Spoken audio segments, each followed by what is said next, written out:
Oke semuanya, pada kesempatan kali ini saya akan membahas tentang bagaimana sih perkembangan teknologi yang terjadi di dunia saat ini. Yang pertama, lanjut, literasi digital. Literasi digital adalah kemampuan untuk menggunakan teknologi bukan hanya sekedar mengoperasikannya, tetapi juga mencakup cara kita memecahkan masalah, menganalisis, dan berpikir kritis. Di era saat ini, masyarakat Indonesia diharapkan bisa memanfaatkan inovasi teknologi seperti Internet of Things, AI, dan robotika untuk mengatasi masalah sosial termasuk penyebaran konten negatif seperti perundungan, cyber, ujaran kebencian, dan hoax.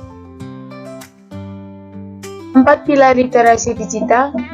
Yang pertama ada digital skill, kemampuan dasar untuk mengetahui, memahami, dan menggunakan perangkat keras dan lunak. Yang kedua ada digital culture, kemampuan untuk beradaptasi dengan teknologi yang cepat sambil dan tetap memperkokoh nilai-nilai budaya Indonesia. Budaya digital harus mampu membangun karakter positif. Yang ketiga, digital ethics atau etis bermedia digital, kemampuan untuk berperilaku terbaik di ruang digital. Terdapat beberapa tantangan dalam penerapannya seperti tingginya penetrasi internet, lambatnya adaptasi terhadap perubahan media, dan interaksi penggunaan gawai yang tinggi bisa menyebabkan penyebaran hoax.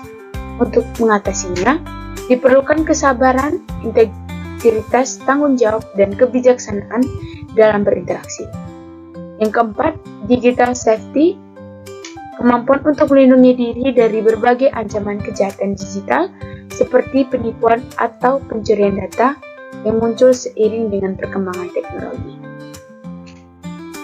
Selanjutnya, industri 4.0. Revolusi industri 4.0 ditandai dengan perkembangan pesat teknologi pada bidang kecerdasan buatan, robotik, Internet of Things, cerdas tanpa pengemudi, nanoteknologi, bioteknologi, penyimpan energi, komputasi kuantum, dan perkembangan neuroteknologi yang mengoptimalkan fungsi otak. Pada revolusi ini lebih berfokus pada cara kerja alat daripada melibatkan kinerja manusia. Produk dari revolusi ini berfokus pada kualitas kerja dan biaya produktivitas atas alat yang dipakai untuk melakukan pekerjaan secara otomatis.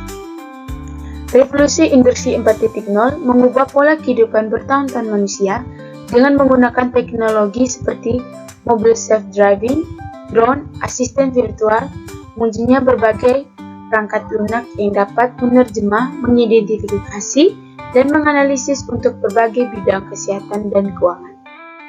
Kita perlu mewaspadai dengan cara meningkatkan kualitas sumber daya manusia. Selanjutnya, Internet of Things atau IoT. Internet of Things adalah jaringan perangkat pintar yang saling terhubung dan dapat bekerja secara otomatis melalui pertukaran data pada perangkat yang terhubung. Dalam proses ini, Internet of Things dapat mengirim, memindahkan, memproses, juga melibatkan perangkat lunak, sensor, aktuator atau pergerakan, dan komunikasi. Internet of Things meminim interaksi manusia dengan memonitor dan mengontrol perangkat jarak jauh, menggabungkan sistem fisik yang terkomputerisasi dengan sistem digital, meningkatkan efisiensi akurasi. Internet of Things dapat diterapkan dengan menggunakan sensor dan aktuator merupakan klasifikasi umum dari organisasi cyber fisikal, yaitu jaringan listrik pintar, rumah otomatis, dan lain sebagainya. Sensor elektronik dan aktuator bekerja secara otomatis yang terhubung dengan internet seperti kita menyalakan AC, dan AC itu menyala secara otomatis Nah, ketika dinyalakan, AC itu akan menyesuaikan dengan suhu yang ada. Internet of Things mengintegrasi 4 hal, yaitu perangkat sensor, konektivitas, pemrosesan data, dan antarmuka pengguna. Penggunaan Internet of Things di Indonesia itu biasanya digunakan oleh orang yang menyukai sepeda, yaitu gowes untuk penggemar sepeda dalam bentuk bike sharing. Selanjutnya, Big Data. Big Data adalah istilah yang digunakan untuk menggambarkan volume data yang besar, baik yang terstruktur maupun tidak terstruktur. Analisis dari data ini dipakai untuk pengambilan keputusan. Contoh, ketika kita mencari suatu produk secara online, beberapa saat kemudian, produk yang ingin kita cari akan dimunculkan. Lalu, ditawarkan beberapa produk yang sama atau berbeda pada semua jenis aplikasi yang pernah kita cari. Pemberian rekomendasi pada barang yang kita cari itu merupakan tugas dari e-commerce. Analisis sentimen menggunakan teknik NLP atau Natural Language Processing untuk memahami dinamika emosi dan umpan balik dari para pelanggan. Big Data tidak akan bekerja jika tidak ada analisis dan data dari para ilmuwan. Selanjutnya, ada Artificial Intelligence atau AI. AI adalah ilmu dan teknologi yang meniru kemampuan manusia seperti belajar, menyimpulkan, hingga memecahkan masalah. Salah satunya bentuk paling populer saat ini adalah yang biasa anak sekolah gunakan itu, salah satunya adalah ChatGPT. AI belajar dari data yang kita berikan. Jika data yang kita berikan kurang valid, maka hasil yang ingin kita peroleh juga tidak akurat sesuai apa yang kita mau.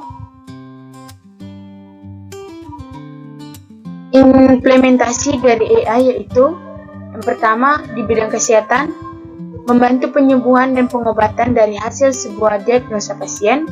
Yang kedua, e-commerce, berperan menawarkan rekomendasi barang belanjaan dan mengoptimalkan pengelolaan stok barang.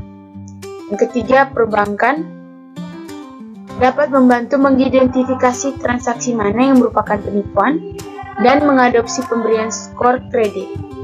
Yang keempat, manufaktur, digunakan dalam perakitan robot dan menghitung biaya beban permintaan bahan dalam produksi.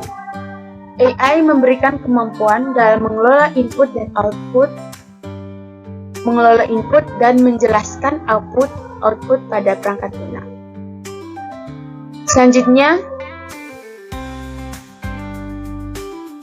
Selanjutnya ada call computing. Call computing adalah metode pengiriman dan penerimaan melalui internet. Teknologi ini memberikan wewenang terhadap pengguna untuk mengakses sumber daya pada server. Beberapa server ialah penyimpanan data, server, akses jaringan, dan perangkat lunak. Cloud computing mempunyai komputasi awan di mana ada public cloud dapat diakses secara umum. Private cloud hanya digunakan kepada pengguna tertentu yang mempunyai akses. Cloud computing mempunyai beberapa layanan, ada Infrastructure as a Service atau IaaS, layanan yang menyediakan infrastruktur komputasi virtual seperti server, penyimpanan, dan jaringan yang dapat disewa oleh pengguna. Pengguna yang ingin membeli kontrol penuh atas konfigurasi dan manajemen perangkat lunak mereka.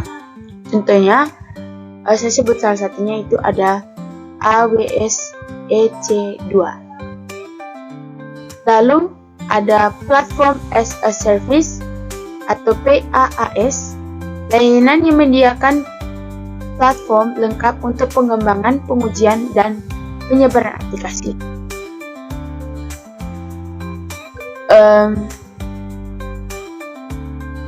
Pada layanan ini, para pengembang dan perusahaan yang ingin fokus pada pembuatan aplikasi tanpa perlu memikirkan pemeliharaan server atau jaringan.